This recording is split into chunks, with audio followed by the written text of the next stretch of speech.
लगातार 4 बार के सांसद रहे राहुल गांधी अब पूर्व सांसद हो गए हैं, लिहाजा उन्हें सांसद के तौर पर मिला बंगला खाली करना है।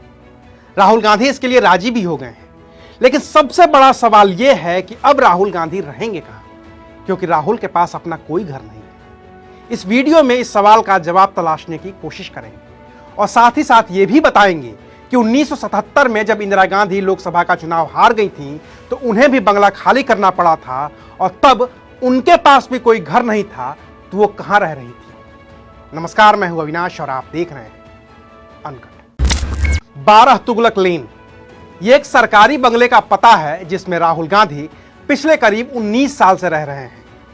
साल 2004 में राहुल गांधी अमेठी से पहली बार सांसद बने थे तो बतौर सांसद उन्हें यह बंगला अलॉट हुआ था। तब से राहुल गांधी का यही स्थायी घर रहा है, क्योंकि तब से ही राहुल गांधी लगातार सांसद बनते आए हैं। लेकिन अब मानहानि केस में सजा होने के बाद राहुल गांधी की सांसदी चली गई है, तो अब वो सांसद नहीं है, इसलिए अब 12 तुगलक लेन का बंगला भी उनके पास नहीं रहेगा। भाजपा सांसद CR पाटिल की अगुवाई वाली लोकसभा आवास समिति ने राहुल गांधी को बंगला खाली करने का नोटिस भेज दिया है और कहा है कि उन्हें 22 अप्रैल तक बंगला खाली करना होगा। राहुल गांधी भी इसके लिए तैयार है। उन्होंने लोकसभा के डिप्टी सेक्रेटरी मोहित रंजन के नाम एक चिट्ठी लिखी है। इस चिट्ठी में उन्होंने कहा है कि 12 तुगलक लेन पर हमारे आवास वापस लिए जाने के संबंध में 27 मार्च 2023 को लिखी चिट्ठी के लिए आपका धन्यवाद। पिछले 4 बार से लोकसभा सांसद के तौर पर जनता का दायित्व पूरा करते हुए यहाँ बिताए वक्त की मेरे पास खुशहाल यादें हैं। अपने अधिकारों के प्रति बिना किसी पूर्वाग्रह के मैं आपकी चिट्ठी में लिखी बातों का पालन करूंगा। जाहिर है कि राहुल गांधी बंगला खाली कर रहे हैं। अब रहेंगे कहां? तो इसका जवाब आसान भी हो सकता है और पेचीदा भी। आसान सा जवाब तो यह है कि राहुल गांधी 12 तुगलक लेन बंगला खाली करने के बाद 10 जनपद में रह सकते हैं, जो उनकी मां और रायबरेली से सांसद सोनिया गांधी का सरकारी आवास है। राहुल गांधी अपनी बहन प्रियंका गांधी वाड्रा के घर भी रह सकते हैं, जिनके पास सरकारी तो नहीं लेकिन उनका अपना घर है। बाकी देश में फिलहाल कांग्रेस के 51 लोकसभा सांसद हैं और 31 राज्यसभा सांसद हैं, तो राहुल गांधी इनमें से किसी के घर रह सकते हैं। क्योंकि इतिहास के थोड़े पन्ने पलटिए तो दिखता है कि जो राहुल गांधी के साथ हुआ है वो कभी इंदिरा गांधी के साथ भी हो चुका है।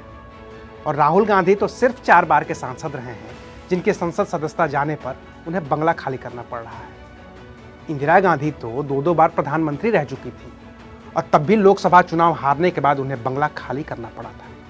तब इमरजेंसी के बाद देश में लोकसभा के चुनाव हुए थे। इंदिरा गांधी ने रायबरेली से चुनाव लड़ा था, लेकिन उन्हें राजनारायण के हाथों हार का सामना करना पड़ा था। सरकार जनता पार्टी की बनी थी और मोरारजी देसाई देश के प्रधानमंत्री बने थे।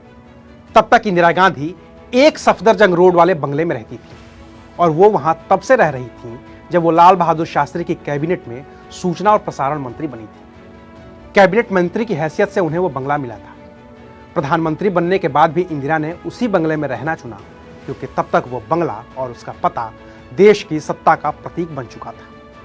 हालांकि प्रधानमंत्री की हैसियत से उन्हें 11 अकबर रोड का भी बंगला मिला था, ताकि वो वहां पर अपना दफ्तर बना सके। लेकिन लोकसभा चुनाव हारने और मोरारजी देसाई के प्रधानमंत्री बनने के बाद उनसे वो सरकारी मकान छीनने की तैयारी थी। पूर्व प्रधानमंत्री चंद्रशेखर अपनी किताब जीवन जैसा जिया में लिखते हैं, मैं इंदिरा गांधी से मिला, वो बेहद परेशान थी। उनको अपने परिवार की चिंता थी।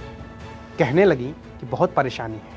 लोग आकर बताते हैं कि संजय गांधी को जलील किया जाएगा, दिल्ली में घुमाया जाएगा, मुझे मकान नहीं मिलेगा, हमारी सुरक्षा खत्म कर दी जाएगी। चंद्रशेखर लिखते हैं कि उन्होंने इंदिरा गांधी को आश्वासन दिया कि ऐसा कुछ नहीं होगा और फिर वो प्रधानमंत्री मोरारजी देसाई के पास पहुंच गए। उनसे पूछा कि क्या आप उनको मकान भी नहीं देंगे?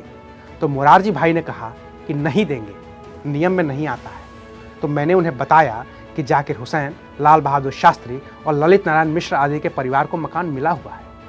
मोरारजी देसाई ने कहा कि उनका भी कैंसिल करवा दूंगा।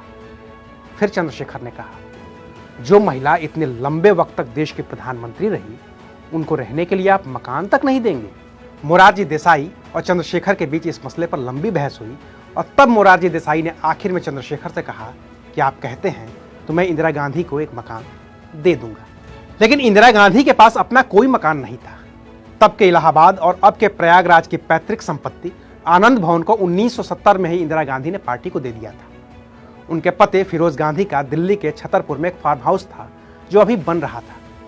राजीव गांधी उसे बनवाने में लगे हुए थे, लेकिन तब प्रधानमंत्री मोरारजी देसाई और गृह मंत्री चौधरी चरण सिंह को लगता था कि इंदिरा गांधी ने उस प्लॉट के नीचे करोड़ों रुपए और सोने गहने दबा रखे हैं, तो जहां राजीव गांधी मकान बनवा रहे थे उसकी खुदाई करवा दी गई। सागरिका घोष ने अपनी किताब Indira India's most powerful prime minister में इस बात का विस्तार से जिक्र किया है कि कैसे मेहरौली वाले प्लाट में मेटल डिटेक्टर लगाकर सोने चांदी की तलाश की जा रही थी, लेकिन मिला कुछ भी नहीं। वहीं इंदिरा गांधी को एक सफदरजंग रोड वाला बंगला भी खाली करना पड़ा। और जैसा कि मोरारजी देसाई ने चंद्रशेखर से वादा किया था वो इंदिरा गांधी को एक मकान दे देंगे, तो इंदिरा गांधी को तब के विलिंगटन क्रिसेंट और अब के मदर टेरेसा मार्ग पर एक बंगला आवंटित किया गया। पता था 12 विलिंगटन क्रिसेंट। ये वो बंगला था जिसे इंदिरा गांधी के प्रधानमंत्री रहते हुए राजनयिक मोहम्मद यूनुस को दिया गया था और जो तब प्रधानमंत्री इंदिरा गांधी के पर्सनल इन्वॉय यानी कि व्यक्तिगत प्रतिनिधि हुआ करते थे। इंदिरा गांधी अपने दोनों बेटों राजीव और संजय के साथ ही अपनी दोनों बहुओं सोनिया और मनेका के साथ इसी बंगले में शिफ्ट हुई। लेकिन ये दौर लंबा नहीं चला। 1980 के चुनाव में जब इंदिरा गांधी दोबारा सत्ता में लौटी तो उन्हें फिर से वही पुराना बंगला मिला, एक सफदरजंग रोड। इंदिरा गांधी की हत्या के बाद उस बंगले को इंदिरा गांधी के स्मारक के रूप में तब्दील कर दिया गया। तो आज के लिए बस इतना ही, फिर मिलेंगे।